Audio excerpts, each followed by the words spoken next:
E aí, pessoal, tudo bem com vocês?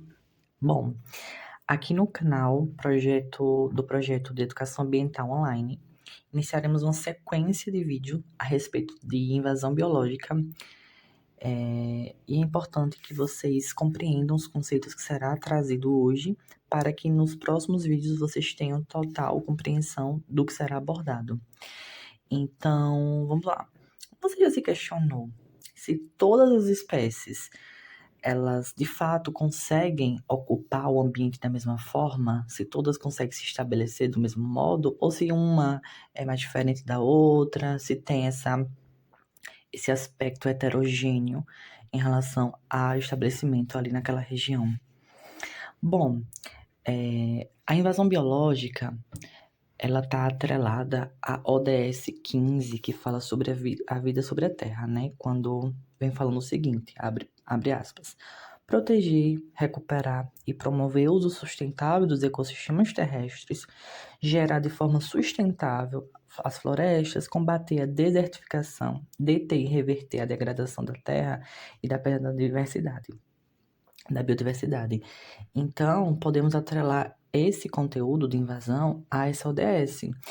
E, de fato, o que seria essa invasão biológica? A gente pode falar em dois conceitos. O conceito ambiental, que é um processo quando uma espécie introduzida, né, ela é uma exótica, ela adapta, vai se adaptar àquele ambiente, passando a se dispersar e alterar o ecossistema.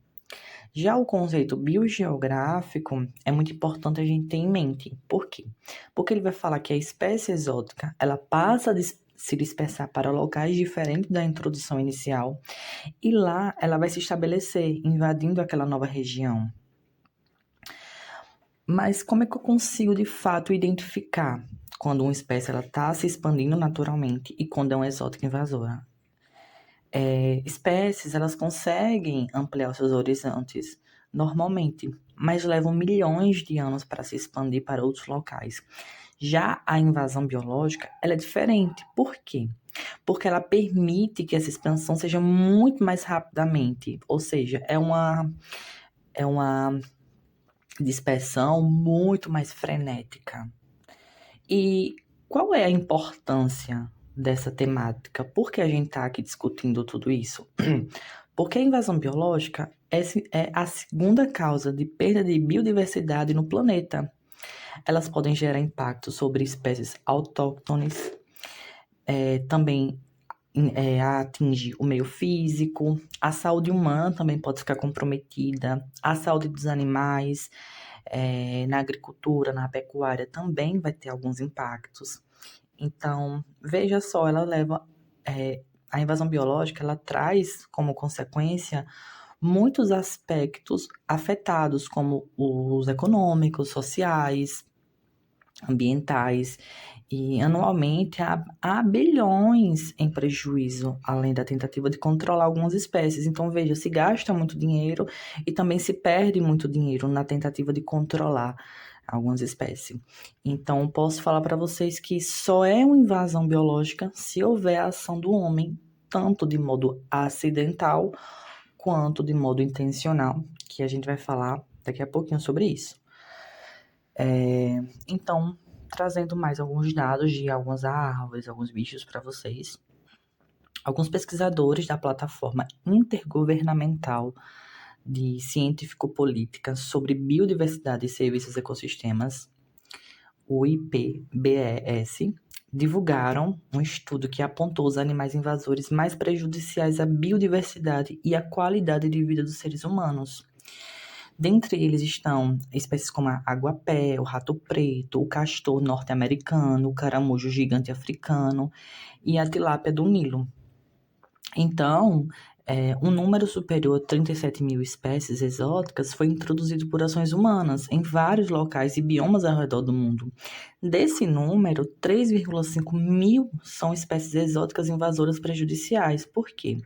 Porque cerca de 218 dessas espécies, elas levaram a mais de 1,2 mil extinções locais de espécies nativas de várias regiões.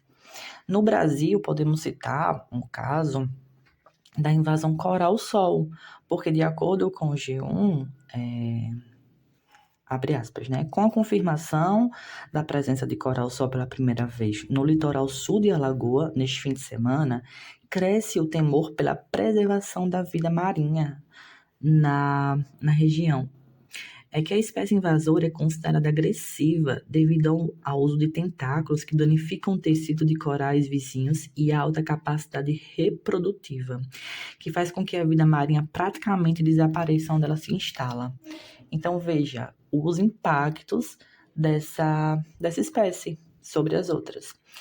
Trazendo um recorte para o Nordeste do Brasil, algumas espécies exóticas invasoras que a gente pode citar é a leucena, a mata-fome, a tiririca, a jaqueira, o algodão da praia, a bucha vegetal, a tilápia, o jamelão, o pardal, ovinos, caprinos.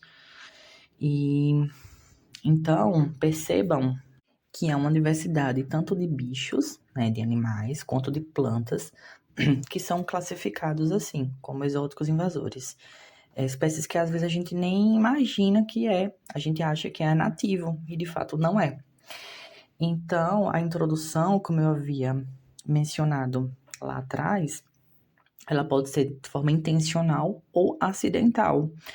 Para vocês saberem se aquela espécie é acidental ou intencional, vocês podem consultar o Instituto Horus, porque ele mostra para alguma das espécies se foi acidental, intencional, e tem espécies que ainda não há registro de um ou de outro. Mas o que já se sabe é que muitas espécies exóticas presentes no Brasil, elas têm razão em relação à ornamentação, por exemplo. Era uma espécie muito cultivada, muito bonita, lá de um outro país X, que foi trazida para cá para o Brasil.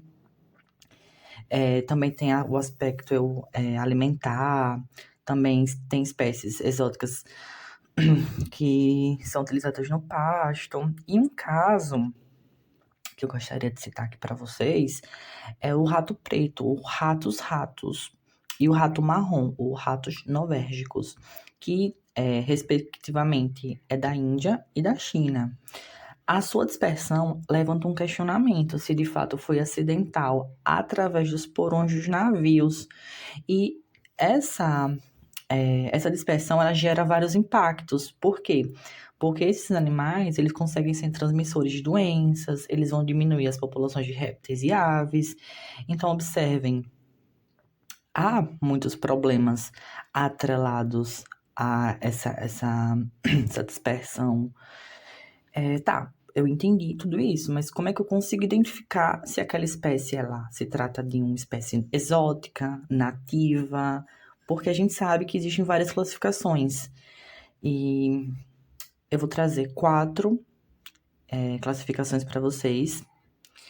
E observem. Espécie nativa, basicamente é a espécie originária daquela região que a gente está falando, né? E não houve a ação humana durante a sua dispersão.